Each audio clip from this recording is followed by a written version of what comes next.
Hello, mi amigo. You listen to Marketing con Queso, the only podcast that makes you marketing more easy y less cheesy. Check it out, man. All right, and welcome everyone to another episode of Marketing con Queso.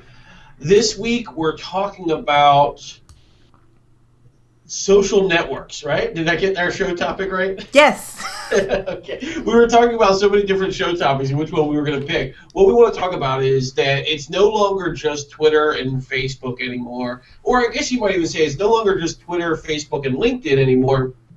There are other social networks out there that you need to be paying attention to, and so we're going to talk about what they are, how people are using them. I'm going to talk about how I'm using them. Michelle's going to talk about how she's using them, and then we have some news and tools to drop on you too. So Michelle, let's kick it off with a review. We've got one from Lyndon A. I know the last name there is Lyndon Antcliffe. He is from the United Kingdom. And he says, this is a great podcast if you want to know how to market your website using stuff like social media and content marketing. They give you the lovely jubbly lowdown. I've never heard that before. Okay. I like it though. They give you the lovely jubbly lowdown on what's new and what you need to focus on. They are great hosts and make it simple that even someone like me can learn from it. One of my favorite podcasts. Thank you so much, Lyndon. Lyndon has done some really interesting stuff himself on viral marketing, very, very viral blog posts for big brands and stuff like that. He is this isn't in his thing, but I really admire his work. He's at Cornwall SEO. I want to check it out. Yeah, he's at Cornwall SEO. So have a peek at Lyndon's stuff too. And we appreciate the review from Lyndon and would appreciate yours from our wider audience as well. So head on over to iTunes, type in Marketing con Queso, click the leave a review button. Let us know what you think of the show. Let us know what you like. And hey, I'm even open to negative feedback. So, ooh. But let us know what you think, and we'll read it in a future show and take your suggestions. So appreciate it, Lyndon. Absolutely. Okay, so other social networks out there. I have been on Facebook for a while now, and before I was trying to do Twitter and Facebook and LinkedIn and YouTube and blog, and I just got overwhelmed by it all, and I said, I felt like my presence on all of them was suffering because I wasn't able to pay attention to all of them as well as I could. So I was like, I'm going to ignore Twitter, I'm going to ignore this, I'm going to ignore that. I'm just going to focus on Facebook and make that my home. And I've done pretty well on Facebook.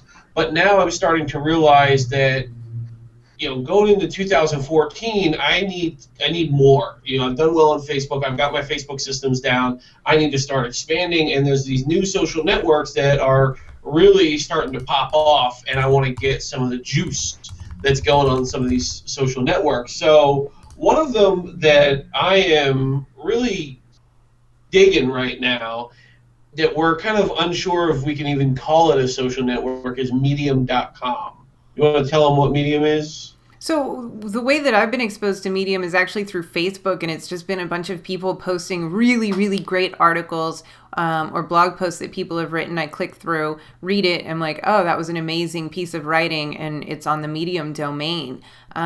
So when we started kind of discussing what we would talk about on this episode, I was like, really, is Medium a social network, really? Because I thought of it just as like a article hub for really great articles or something. And you pointed out a couple of things to me that I can see what they're doing now that make it more social. So what to you throws it into that social network category? Well, the reason I feel it's a social network is, and I was just opening it because I wanted to read their tagline.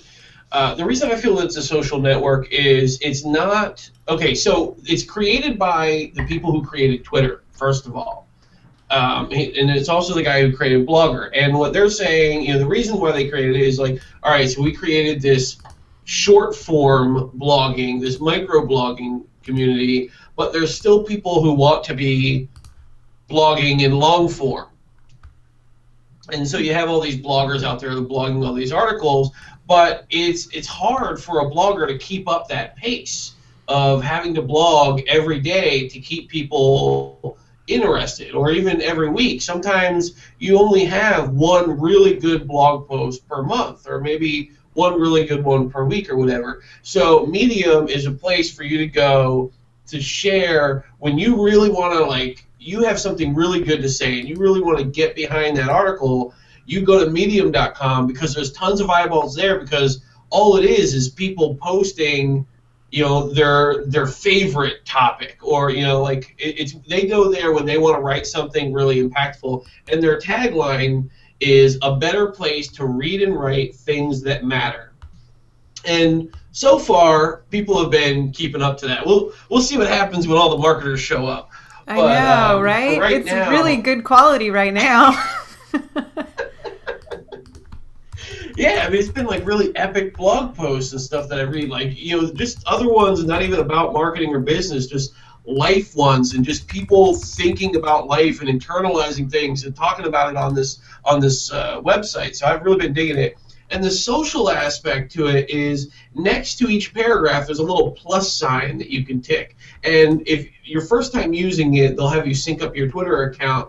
But if you click on the little plus sign, you can comment to the reader. Instead of having the comments down at the bottom of the post, you have all these comments near the words and whatever. So it turns the article into a conversation, and so there's these little mini conversations breaking out within the article about different points the author was making, and that's what kind of makes it social. Is it's a little bit more than just a regular blog post. Plus, it's lots of different people blogging there, and it's a really great place to write because there's almost nothing on the screen. It's just a big, giant white screen, and then if you want to format something, you highlight over it, and now you have some formatting options. So it's almost like a blank piece of paper.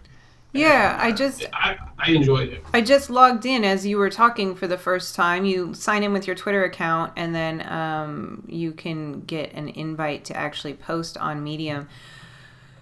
And then, so how do they deal with content discovery? Is there a way that you can find? They're hand curating it.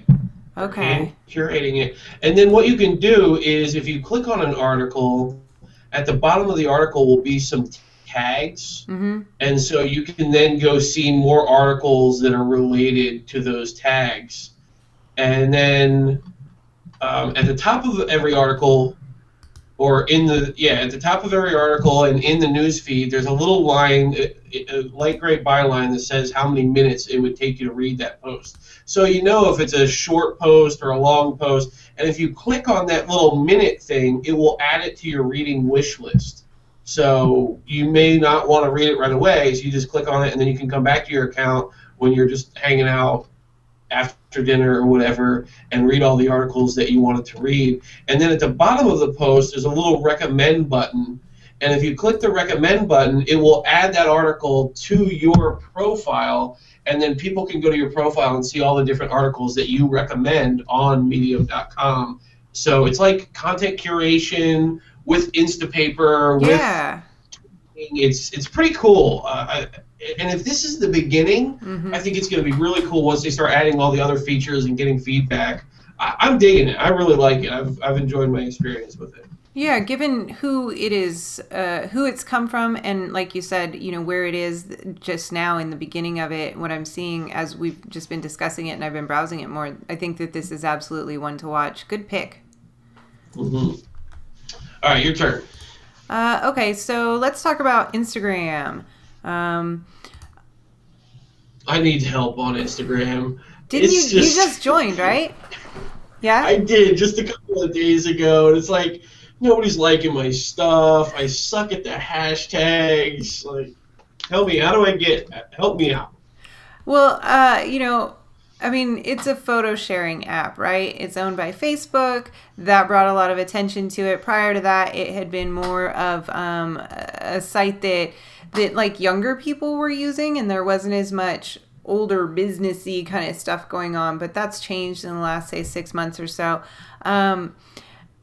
I think that Instagram is essentially, it's one of those places that you can use to showcase the other sides of your personality, the other sides of who you are as a personality in your business, or who your business is outside of the, hey, we've got a coupon special today, but like here's a look at the warehouse room and the stuff that we're unpacking today or stuff like that.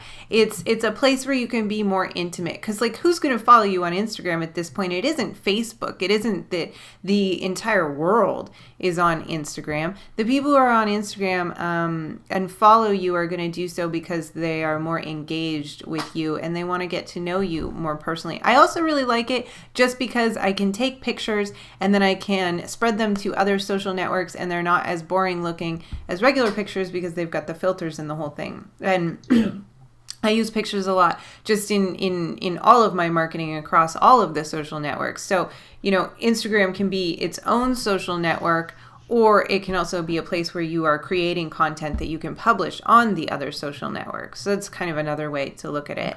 The hashtag thing, like hashtags are the currency of Instagram. That's how people find things.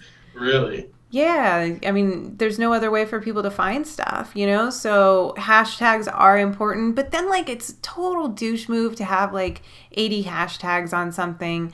So it's a fine, it's a fine balance that you've got to. Okay, I've been doing like 3 hashtags. Is that too little? 3 is okay. You get a pass on 3. Yeah. All right. Because I was asking my sisters, and they were like, "Oh no, you gotta have." Like, my friends say you got to have a minimum of 10 hashtags on there, or you're not even going to be noticed. But that's just too much. I think it's too much. I mean, it makes you seem... I can't think of that many hashtags. Well, okay, so here's what you do. There's a couple of tools that'll help you do it. You can go to... Yeah, there's one called web.stagram.com, webstagram.com. And then there's also a couple of iPhone apps that you can use. And my husband uses one where it will like come up with a bunch of tags for you, and you copy them and then you can paste them into your Instagram app and do it all on your phone. I wondered how they're doing it. I'm like, I'm a fairly smart guy. I just can't think of any more hashtags. Yeah. So people are using tags for likes to get a giant list of tags. Now, I don't like that. I don't like the big giant list. I like to see, let's go 3 to 10, maybe max. I'm with you on 3 to 10. I mean, it's the same thing on Twitter. Like, why would you make a Twitter post with 40 hashtags on it, right? It makes you look like a douche. Yeah, turn on the lights here. It's looking kind of dark. But, I mean, to each his own, right? And different marketplaces also have different tolerances. A market that is not so riddled with spam as internet marketing is might have more tolerance for that kind of thing than our own industry does. Right. So you gotta whatever social network you're on, you've got to adjust the best practices for your market, your customer, your audience, obviously. Mm-hmm. And what I've been liking about Instagram is I'm not really a picture taker. I get a little annoyed when we're out at social events and my wife is always like, "Oh, take my phone and take a picture of this thing." I'm like, I don't, I've never been like a picture kind of guy. I never carried around a camera. But Instagram has been kind of cool because now it gives me a reason to take more pictures. Because I feel that when I take a picture now, it's not just I took a picture. Now, like, people are seeing my pictures. Like before, I used to take pictures, you put them in a photo album, and then everybody sees your pictures. Now I feel like more people are getting to see them, so I have a reason to take pictures. And then being able to post it to Tumblr so easily helps me out as well, because I've always wanted a good Tumblr account, but I just didn't really have a reason to post there, or it just wasn't fitting. So I'm finding that syncing my Tumblr with my Instagram and my fan page, now it kind of is showing these are the articles that I'm reading when I think about business, plus here's also the life side of me where I'm taking pictures of different things that's going on in my life. And I feel like that's making a pretty cool little news feed of who Justin Brooke is as a person and as a business owner. Yeah, and I mean, if we weren't in this business of internet marketing and we were at a restaurant, then it would be a picture of today's special, and it would be a picture of the event calendar so that you could see what band is playing tonight, or what baseball game is going to be on the TV at the pub, or whatever the case may be. So there's ways to use this kind of technology or this kind of social networking that aren't just about like showcasing Michelle McPherson or Justin Brooke and being like, check out my life and how awesome it is, but there's ways that you can use it for other businesses too, not just, lifestyle businesses or whatever you want to call what we do. Right. All right. So what about Pinterest? I know we've talked a little bit about Pinterest. Who I saw was using Pinterest really cool for business was Marketing Professors, or marketingprofs.com. They have an awesome Pinterest board that every one of their boards, I was like, oh, follow that one, follow this one. They had infographics about SEO and infographics about PPC, and then they had memes about business, and then they had it was pretty cool how they set up their account. And I know you know a little bit more about Pinterest, so I wanted to talk to you about that as well. Yeah, I've seen in the internet marketing industry itself, so people who are interested in internet marketing, trying to learn it, bloggers, that kind of thing, I've seen a big increase in the amount of people who are sharing marketing related content. In the beginning, when people would get on Pinterest, they'd post, product shots of their 3D box cover of their software, and then wonder like why nobody bought it off of Pinterest. And people are really kind of starting to get better at what they're posting. So people want information. Like you said with Marketing Profs, it's infographics, it's stats, it's stuff that can help them with their business. And then, funny stuff always wins on any kind of social networking site, right? But what's happening on Pinterest right now that's really interesting for those of us who are in the internet marketing business is that there was initially a lot more Pinterest was much more feminine, I guess you could say. There was more women sharing recipes, sharing clothes, sharing makeup tips, whatever. That was the story that was being put out anyway about the content on the site. And I think that it was a story that was overplayed a little bit, but there is some truth to everything. So anyway, a lot of those people who have those blogs that publish recipes or that, are about homeschooling or any of those things have kind of come across the idea in the last several years that like, wow, I can make money from my blog. How do I do that? Then they're on Pinterest. They're getting a lot of traffic from Pinterest because it is the best, in my opinion, free traffic source available right now. Yeah, really? Absolutely. Like that you can tap into quickly and actually see measurable results from. I think it's better than any of the other social networks. But those people who were interested or who had their blogs and then started getting traffic from Pinterest, maybe they read somewhere that you could put AdSense on your recipe site, that kind of thing, are now actively seeking out that information on Pinterest more than they were, say, a year ago. So you, as a publisher in the internet marketing space, may find some crossover between that lady feminine handbag side of Pinterest that nobody really takes seriously, and then that whole, hey, we're internet business people, here's how you get more traffic, here's how you monetize your site. There's a lot more crossover than there used to be. So it's a good opportunity for people in the internet marketing space who have solid content and can figure out a way to present it visually, not with a stock photo that links to your site. No one's going to repin that. So you're going to have to put, a stat on a little graphic or something like that and have that linked to your site. There's a lot of opportunity to pull some traffic from Pinterest in that way. And then, of course, if you're an e-commerce store, like, please be on Pinterest. Right. Yeah, definitely. Yeah. I've seen some pretty cool man boards as well in Pinterest. Guys that are posting pictures of motorcycles, of hot chicks on Pinterest. Guys, I'm telling you, there's some good pictures out there. Just leather jackets and all kinds of things. Sons of Anarchy pictures, some wallpapers, icon boards, design ideas. There's been some really cool. If you're a web designer, there's great inspiration boards out there Incredible for different stuff. logos and infographics and stuff like that. What else about how do you get the traffic from Pinterest? Like, I know you can share pictures and stuff, but how do I get traffic? So the currency of Pinterest is repins, and that's what's going to get you attention. Because if you're just pinning a bunch of stuff, but you're never actually interacting with anybody else's stuff, then you're kind of operating in a vacuum. Nobody really sees you. Whereas if you repin somebody else's content, which is reposting, and that's kind of how the site generates and generates and generates and generates,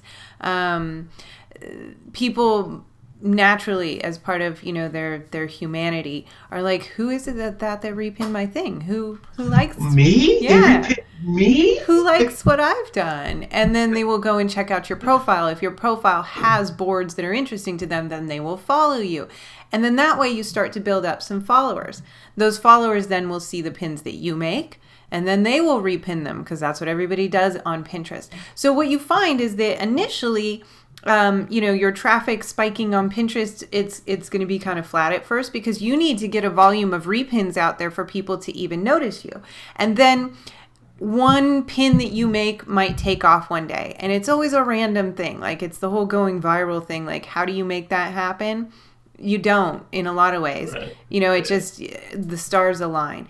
But that happens on Pinterest, where the right person sees your pin, they repin it, and then the right person sees that and they repin it, so on and so forth, until you end up getting, 800 repins on something that you're like, oh my God, it's happening, And then over time, as you continue to pin more content, repin more content, your pins are now sitting out there, hundreds and hundreds and hundreds of them on other people's boards for people to pick up on. And what's interesting about Pinterest is that, unlike Facebook or Twitter, the stuff that you post lives forever. So, your Facebook. That's a big point for people to realize. I think that's a big one. Yeah, because you post something on Facebook and it's gone like 24 hours later. No one's ever going to see it again. Whereas on Pinterest, your stuff lives. And so you're able to build up over time to it becoming, an incredible source of traffic, truly. So, and it's easy. It's really easy. You just repin pretty pictures. So I like Pinterest. Very cool. Yeah.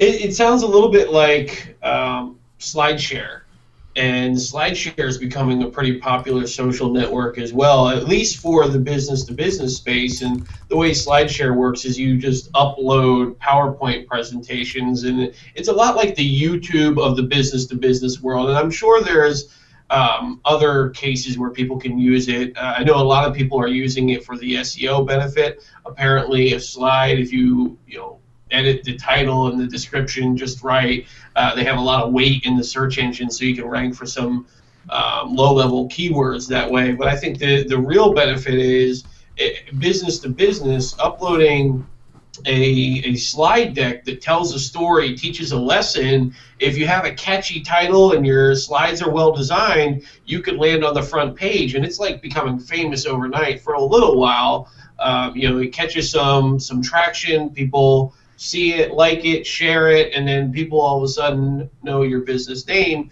and you can get some really valuable eyeballs that way. There's a lot of high corporate people. There's a lot of influencers on SlideShare, and so anyways, that's one of the tactics that I'm going to start using, and it sounds a lot like Pinterest, where if you're posting content that people will like, you can all of a sudden, it gets caught by the right person and shared by the right person, and it just takes off. Michelle here. You're a part of the Marketing con Queso family now, but I bet you've still got some questions. Want to hop on the line with me each week for our own mastermind call? Renegade Startup is my private members-only mastermind where you'll have a weekly call with me to talk about whatever's on your mind. Plus, you can pick my brain in our members-only forum 24/7. If you like Marketing con Queso, you'll love the personalized attention at renegadestartup.com. See you there. Yeah, and one of the things, I think that this was in our news like 2 episodes ago, is that SlideShare allows images now. So you could actually use an app like Over on your iPhone. And you could take a pretty picture and then put an interesting stat on it in your marketplace using Over. Post that to Instagram, then post that to your Pinterest account, then post that to your SlideShare account. That could then go to your Tumblr account, and then obviously it could be Facebook content too. So that's all from, your Instagram in the beginning.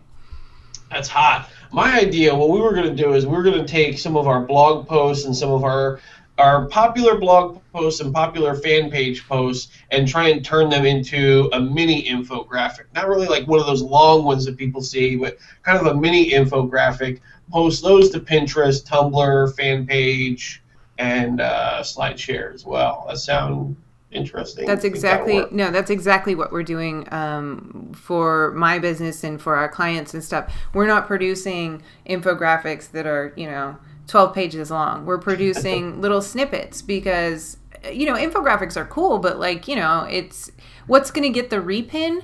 An infographic might, but it's a lot easier to make something that has one really really important stat that people will repin. It's easier to make. It's probably consumed more because, people collect infographics, but do they really read them all? Like big, long ones, I mean, And then we can publish that on a multitude of sources, like you said. So you're right where you ought to be. Very cool. So Pinterest, Instagram, Medium, SlideShare, LinkedIn, Facebook, Twitter, all this different stuff, and you don't have to use all of them. Use what you're most comfortable with.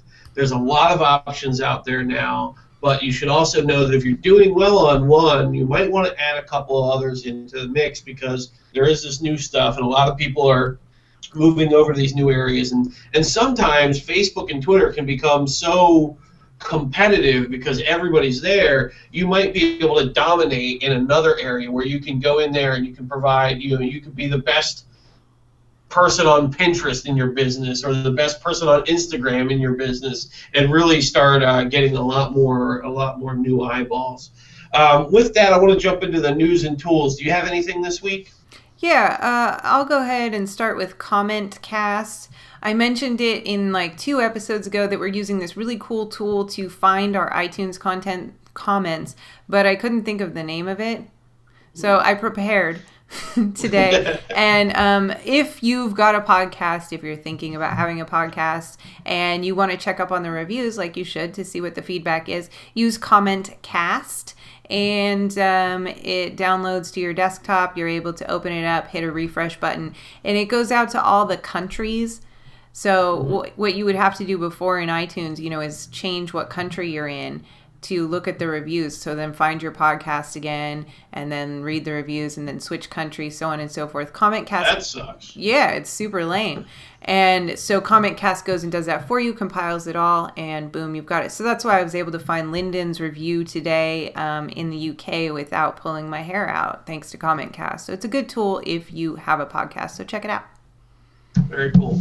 One of the tools that I found this weekend, actually from Medium.com, I was reading an article by this guy. It was a great article about how he started his company and he made one change to his landing page, and all of a sudden everything opened up. And that's for a whole other show. But he's the owner of or founder of a tool called Minimalytics. So the word minimal with analytics squished together. And what it does is you sign up for the tool. I believed it was free. I didn't see anything. You can go there and check it out.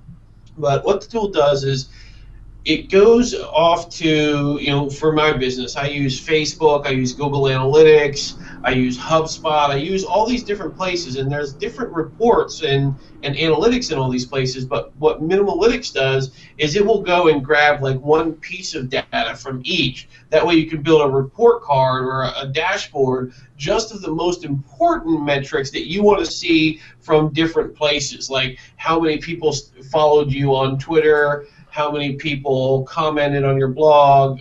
You can just pull together these pieces of analytics. That way you can see everything that's going on. I thought it was a pretty useful little tool to get you, customized data and to not be so overwhelmed by the data you see in some of these other reporting platforms like Google Analytics. Yes. No, I'm looking at it right now. This is super awesome. Thank you for that share. Yeah, man. Okay, so the news that I had, lots of news came out this week. It was crazy. Google got rid of their keyword tool. Facebook. Yeah, what are people going to do about that one? Did you hear about that one? Have you seen what people are using instead? I knew that they had given a new keyword tool, and that's as far along on it am I. So why don't you fill everybody in? Okay, so Word Tracker's loving it because they're all over the place about how Google keyword tool's down, but we're not. You can still use our keyword tool. So if you're familiar with Word Tracker, WordStream, whatever it is, their tool's still working. Google, they basically moved the keyword tool, just like they moved the content experiments or the Google split test thing. They moved it into Google Analytics. Now, if you want the keyword tool, it's inside your AdWords account, and it's called the Keyword Planner. And I did a little bit of reading up on it. There actually seem to be some pretty cool features to the Keyword Planner tool. So it's not gone. The world hasn't ended, but just go check out your AdWords account. Look for Keyword Planner. It's in there. Do a little bit of Googling on Google Keyword Tool. You'll find some blog posts on how to adapt your systems. Do you have any news? People hate change, don't they? Absolutely. Yeah. One little piece of news this week was that Buffer app, which I'm a big fan of, it allows you to post to your LinkedIn, Twitter, and Facebook fan pages, as well as your personal profiles on Facebook and, of course, Twitter, obviously. Maybe LinkedIn. I'm not sure. But anyway, yes, your LinkedIn personal profiles, yes. So anyway, they announced that they are now adding support for Google Plus pages, which is huge because Google Plus is a good place to be. We didn't hit on it in terms of social networks today, but it's a good place to be for SEO value. It's a good place to be for author rank. If you're publishing content on Twitter, Facebook, you might as well have it flow through to Google Plus as well. But their API kind of sucks, and not a lot of tools have been able to integrate with it well and consistently. But Buffer appears to have cracked the code, and so now you can use one platform to post to Facebook, Twitter, LinkedIn, and your Google Plus page. You cannot post to your Google Plus profile though, so keep that in mind. But if you've got a business with a page, which you probably do since you're a smart marketer, then you can post to it now. Yeah, and Moz recently put out an article. They're getting a lot of flack about the article, talking about how the getting +1s for your content is a huge ranking factor. They made it sound like it's like all you need is +1s and you can rank really well. It is a great social signal. It has a lot of weight, obviously, in Google's eyes. That's why they created it, is so that they could have people voting on content for them. It's definitely something you should focus on, not something you should put all your eggs, not, what am I trying to say, Michelle? That you shouldn't eliminate other things for it. Yes, I think. All right, I got a little bit of news as well. Mm-hmm. Facebook, they changed their page guidelines to now allow contest sweepstakes to to be done right on your Facebook fan page. Now, I know a lot of people were doing this anyways in the past, but they could have had their page shut down, their account shut down, and then a lot of other people were using different third-party tools or hosting the contest on their blog because they weren't allowed to do it on their fan page. Now you can do the contest right on your fan page, which means you can use the like feature, the share feature, the comment feature, these features to help your contest be more viral, get more buzz, get more traffic. It's a pretty big piece of news. The next thing that Facebook did is they are penalizing low-quality content. And people are up in arms about what they're calling low-quality content because they're wrapping memes into low-quality content. And I feel like, what would Facebook be without memes? That's one of my favorite parts about Facebook. Right? So how are they going to identify that this is a meme and this is not? Have they said? Supposedly they've been asking a lot of people, whenever somebody goes to hide a post in their news feed. They ask them a couple of questions like, why did they hide this thing? And so they've been compiling all that data to find out what people don't want to see and what people do want to see. And so some people are saying, well, I go through there and I just hide stuff that I've already seen, and it wasn't because I didn't like it. And so, I mean, there's just a lot of arguments about whether that's accurate or not. And one of the things that they're trying to get rid of is images that are used solely for gaming the Facebook system, like the fan page images where they've got arrows pointing to like click like and all that stuff. That's what they're trying to get rid of. They're also trying to get rid of the click like if. Have you seen those posts? Yeah. Yeah, so there's these people, they'll post a picture of Mariah Carey. It's like, click like if you think she's hot. And that gets you traffic to your page because people are clicking. A lot of people would obviously click like on that if they like Mariah Carey. And so they're trying to do away with that because people are really abusing that feature, especially with all the cute little cats. Okay, so I know I don't want to see the kitties get their edge rank dropped because it's the only reason that I open Facebook anymore. No, okay, so do you think that average Facebook users hide posts from their newsfeed? I'm hearing that they do. In fact, when I posted this on my fan page, one person left a comment saying, this is not fair. He hides posts, so I guess he checks Facebook in the morning, and any post that he's read, he hides them, and then he comes back later. I'm not sure he really understands how the news feed works, but at the same time, there are people that are clicking that hide button. But I mean, I'm talking about like people like my mom kind of people, not people who are kind of already into internet marketing, so they've got a little bit more knowledge. Like, does your neighbor do that? Yeah. Do you think? I don't know. I bet you they don't even know where the button is to hide it. Yeah. Well, we'll see how it turns out. I think that Facebook has been slipping in terms of what it shows people in the news feed, so we'll see. I think they're trying to find out. They have been slipping, and they're trying to find out what is the right balance between sponsored posts and what people do want to see versus what everybody's trying to gain the edge rank. So we'll see what they come up with. All right. Well, I hope that Grumpy Cat doesn't go away because it's the only reason to wake up in the morning. You have any other news? No, that's it. All right. If you guys want to keep this conversation going, come hang out with me and Michelle on Facebook. I'm at facebook.com/traffic strategist, and Michelle is at facebook.com/Michelle MacP. That's Michelle MACP. Hey, what's your Instagram name? It's X Justin Brook X. All right, mine's Michelle McPherson. Join us there if you're on it. All right. See you guys later. Bye-bye.